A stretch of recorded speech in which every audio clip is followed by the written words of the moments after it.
السلام عليكم ورحمة الله وبركاته. جرجرتو وردفتو تمزياتو بكم نجا فياكي سني نجيني بدادا. أنا برا بريدة الحمد لله قالت رحماني جرب اللي واللي ساتي كان انجيني الحمد لله قالت رحماني قالني ربي قد فاتلو እንዴት ናችሁ? ዳና ናችሁ? የሀገሬ ልጆች ሰላም ናችሁ? እኔ ሰላም ነኝ አልሐምዱሊላህ። ሁሉም ነገር እኔ ጋር ሰላም ነው። እናንተ ጋር እንዴት ናችሁ? እንዴት ስራ እንዴት ነው? ጤና እንዴት ነው? አማርኛ ላይ በረዴ ዱፌ አገቲ በረዴ ዱፌ አስመቲ እንግዲህ ጮንጊሴ ፊጠዴ ጅራ አገስማ ነገሃ አማርኛ ጨረስኩ አከሲ baga naga jiraatanii hunduma keessaniifuu yuutuubii kiyya hedduu takkaan irraa badee haalli jireenyaa natti hin mijoofne waan ta'eefin irraa badee gargar bannee fagaannee jirra.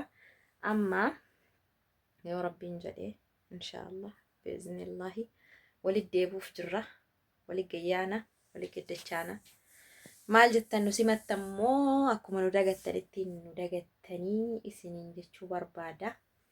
Nu dagatina. አረበናታችሁ እንደገትና አደራሰ ይላል እንደገትና አስኒን ጀነ ዙራ አስማኑ ዩ ዴማ ሰብስክራይብ ይጎዳ ዴማ ማኒ ተነ ነመ ኩዳን ቆፋና ፊ ዴማ ሰብስክራይብ ይጎዳ ዴማ ሰብስክራይብ ይጎዳ ኩማ ፎርሴኖ ፊ ነማ ኩዳን ቆፋና ፊ ኩማ ፎር ባይብ ዴማ ሰብስክራይብ ይጎዳ ላይክ ይጎዳ ሼር ይጎዳ ኢንሻአላህ አስኒን ጀዳ ወላ ጉድስ ነው ወል ጉድስ ናዳ ከኛ ሃታው Asumaanuu yoo inni dhufeefini godintiiti yookaan hiriyyittiiti yuutuubiidha. Yuutuubara Oromoo mana madaamii keessa gara biyyaa galtee jirti. Asumaanuu baga nagahaan galtee baga nagahaan biyya ormaa kana keessaa baatee baga fayyaa guutuudhaan maatii kee guutuutti nagahaan galtee siin jechuu barbaada. Sabboontuu Wallagga Lixaa yookaan haadha tooka jedhu chaanaaliin isii jechuudha. Chaanaalii sadii fayyadamti. Asmaanu subscribe godhaafi laayikii godhaafi hordofaa isiniin jedha. Miliyoonii illee fayyadamti garuu gadhiistee kan hin beeku miliyoonii 4 ka jedhu tokkoon jechuudha. Akkasii baga nagahaan galte garuu galte jaarsa namaa shaqqal gochuun maali? Jaarsa namaa hatuun maali? Wayii sabboontii yoo akkatti wal beeynaa sabboontuu ta'u jaarsa namaa fudhachuutti kaatee habibti takkaarra guyyaa kana jaartitu badee jaartiin jaarsa jalaa baddee qabaa jedhan Saudii kana keessa abbaa fardaa saniin maqaan isaa Suleyman waan akka Suleyman isatu akkas jedhee gaafata hin iyyaafata. Gargala kana yoo dhagahu gargala kana kaleessan sabboontuullee mucaa tokko wajjin jaarsa faayoo akkasii chaanelii isii oolu gurgurbaadhe jaarsa isii wajjiniin maxaama jiranii wajjumaan jiranii isii hakaare akkasii miti isiinii galtee jaarsa isiidha jalaa fudhatte shaqqal goote jala amma Itoophiyaa irraa jaarsatu nama jalaa fudhatamaa Saawud Arabiyaa keessatti ammoo jaartiin nama jalaa fudhatamaa jira. Annaante warri jaarsa qabdan tabaqqe godhaa qabadhaa. Tabaqqe godhaa qabadhaa. Warri jaartii keessanillee Saawud Arabiyaa keessa taatanii jaartii qabdanillee jaartii teessan eeggadhaa. Maammadoon isin jalaa baafataa jirti jedhanii. Iyyaafannoon jaarsaaf jaartii kunii mataa nuraase. Baay'ee lola haadha faaxeetii fi warra kaayirootii fi warra Dubaayii gidduutti yoo hin dhaamne inni sodaachaa turre. Amma immoo kan yuutuubii irratti hin dhahamne akka dhahamaa jirutti faanatti dhahamnaa fi mataan dhahamnaa hin beekne garuu dhahamaa jirra. Kanaafuu warri jaarsaa fi jaartii taataniitiin asirra miidiyaa kanarra jirtanii jaarsa keessan eeggadhaa jaartii teessan eeggadhaa. Dhuftanii nurratti girriin godhinaa billaa aleekum billaa aleekum. Isi wajji rakkachaa jirra khalaas bakka. Isi wajji rakkachaa jirra hanneen qabnu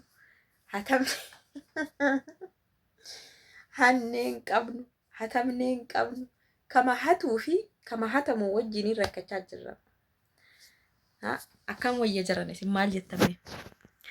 Isin maal jettanii isiniin jedha. Amma sabboontuu isinitti hin garsiisaa qaba.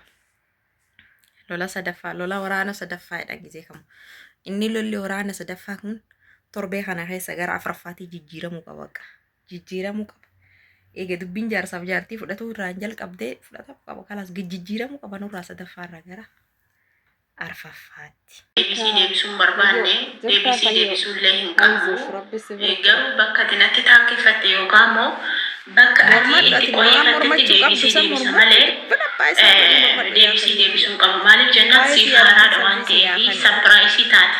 Anak bakka wal biratti arguuni sapiraayisii wanta si godheefi wanta rifatteef iyyuu jechuudha waan barbaadde naan jechuu dandeessaa waan barbaadde haasa'uu dandeessaa jechuudha garuu bakka sin argaa yookaan anatu jiraata yookaan si jiraata naan jettee deebii naa deebistee jechuudha isa kana anatu jiraata si jiraata walumaan teenya ilaalla waluma birra jirra waan ta'eef agoon jiru naannoo tokko keessa jirra yookaan biyyoo tokko keessa jirra jechuudha isa kana nan dursiftu natti illee qolifachuu hin qabdu jechuudha maaliif jennaan nama kabaja qabudha nama abbaa manaa qabudha nama kabajaanii jiraatudha jechuudha nama akka hin taane gadi ba'ee deebii namaa deebisu yookaan immoo waan hin taane dubbatu miti jechuudha anisichi akka biyya rabaatti na beektuu fi akkati asitti na beektu tokko miti jechuudha amma abbaa manaa qaba kabaja qaba jechuudha abbaa manaa argadhee jira waan ta'eef kanaafuu jennaani sodaa tokkollee hin qabu waan isin sodaadhu hin qabu bakka jirtu nan beeka kaafeetti dhaqxe nan beeka wal argina yookaan jiraata yookaan sin jiraata maal na gochuu yaadde maal isitti balleessi jaarsa jalaa fudhatte kaa si sodaadha si jammaru jaarsa si sodaadha otoon si sodaadhe jechuudha yookaan mootuun nama miidiyaa irraa sodaadhe jechuudha jira miidiyaa irraan baasuun kaayyoon gosa kanaan dura akka miidiyaa irraan baasneedha jira kan miidiyaa irra nama baasee namanna tuttuqee filatamte bakkaatillee eessatti hatamte booleedha ani jira miidiyaa irra baasuun barbaanne jechuudha halkan immoo guyyaa kan kana yoo gabatamte jira jirtaa ofiiti garuu kanaaf jennaani an miidiyaa irra baasuun hin barbaanne garuu immoo utuun baafne kanam akkamitti dhagaa sodaa tokko hin qabu sin sodaadhu jechuun maafan si sodaadha ikkoo jira bakkee irraan argadhe miidiyaa irra hin baafne an akkamitti dhagahaa bakkee irraan argadhe warri miidiyaa irra haasamutti dhagahaa jennee bar ofii keetii balleessitee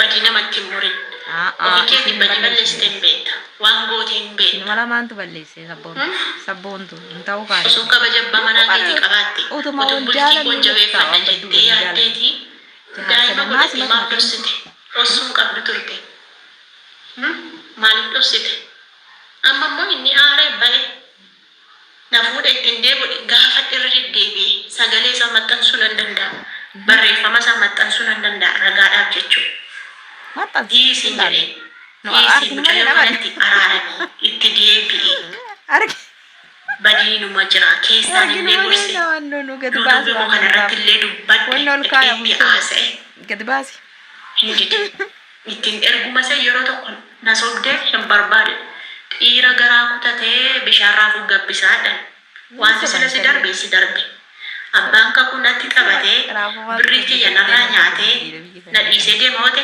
dhiisee adeemu haa nyaatu hormiyyuu nyaata mucaa biyya kiyyaa nyaate yoo nyaates mucaa ganda kiyyaa nyaate haa nyaatu hormiyyuu namarraa nyaate nama dhiisaa miti haa nyaatu rakkoo maalii qabu annan gaabbisiisu waan narraa nyaate tokkoyyuu qabu ofiisaa mana kiraayii maal kana fakkaatu naa fuudhee jechuu osoo mana qabu as jiraata jireenya faranjii jiraachisa jireenya bareedaa si jiraachisa keessi bira galaanillee sabboontiyyee rabbitti mana kana fakkaatu naa fuudhee na eegee jechuu maal jette kanaaf jennaani yaada kana meena mariisisanillee tokko hatee waan na doorsiftuillee hin qabdu jechuu sila abbaa manaa kee furkaa baaste ani immoo furadhe rakkoo maalii qaba kuniyya maalii qaba dhugaa qabda isa dhugaa qabda rifachuu ni dandeessa amma gaggaraa kutadhu ani gadhiisaan jiru dhugaa sitti maamiti ani gadhiisuutti hin jiru garaa kee kutadhu garaa kee hidhadhu jechuudha ammaan boodatti waa'ee arrabsoo sodaannaa minaamina isheen akkana godha dhiisinurraa wanta akkasiin barbaachisu jechuudha kanaaf jennaani nan doorsisin an deebisuu barbaade miti deebii kana si deebisuu dhagee jennaanu jiraaniyyuu na lolaa jechuudha deebii akkanuma tokkoon deebisnee naan jedhee fedhuun akkan deebisu gabbayee dubbadhu fedhu kabaja waan qabuuf jechuudha abbaa manaa kullee kabaja kennuu hin qaba. Ol bahee miidiyaarratti kana godhe sana godhe jechuu hin qabu jechuudha. Kanaaf jennaan isa na doorsifte isin sodaadhu. Yoo feete kottu. Manni keenya walirraa fagoo miti. Fagoo hin jiru waan ta'eef kottu. Dhufuu barbaadda taanaan kottu. Naannoon keenya naannoo tokko jedhe waan ta'eef mana kee wallaaluyyuu osoo hin beekaan iyyuu nan dhufa na waami rakkatanii ijoollee lama baatte. Na waami ani iyyuu nan dhufa waan na gaafatte na gaafadhu jechuudha. Yoo tumiinsa ta'es kottu rakkoon hin jiru. Ani sodaan qabu otoo sodaaddeeti miidiyaarraan baasu si jammara. Dhugaa dubbachuuf osoo nan sodaaddatee miidiyaarrayyuu hin baasu jechuudha. Si sodaadhu. Of ta'een jiraadha yoomiyyuu taanaan nama kamiiniyyuu hin sodaadhu jechuudha. Na beektaa miti hin sodaadhu. Kanaafiyyuu haaloo kanaan dura na baate waan kanaan dura miidiyaa irratti wal lolaa turre kana qiimii na baa'atte kanaaf miti. Ani qiimiis hin baane. Isaan na jaallate nan jaalladhe kanas kanumadha. Jaalalli immoo hin beektaa akkasii kanaafuu osoo beektuu keessa deddeebitee na haasofsiisi. Dukkanallee deemee sitti beekta waan ta'eef utuu beektuu keessa deddeebitee na haasofsiisini akka dubbadhullee nan godhin jechuudha. An dubbachuun barbaadu. Garuu immoo jiraan maallaqa keessa haa nyaatu rakkinni hin jiru. Haa nyaatu innumtiyyuu haa nyaatu mucaa ganda kiyyaati mucaa zarii kiyyaati mucaa qomoo kiyyaati jechuun horomii nyaachuu isa nyaachuu wayi isatu na gammachiisaa jechuudha. Wanta sitti dhaga'amu miti. Ijoollee korraa fudhattee ijoollee korraa adda baastee anan kophaa jiraachiste siitu ijoollee adda baase dura of taateen jiraattu ati dura of taateetti nimtu atis dubartiidha anis dubartiidha.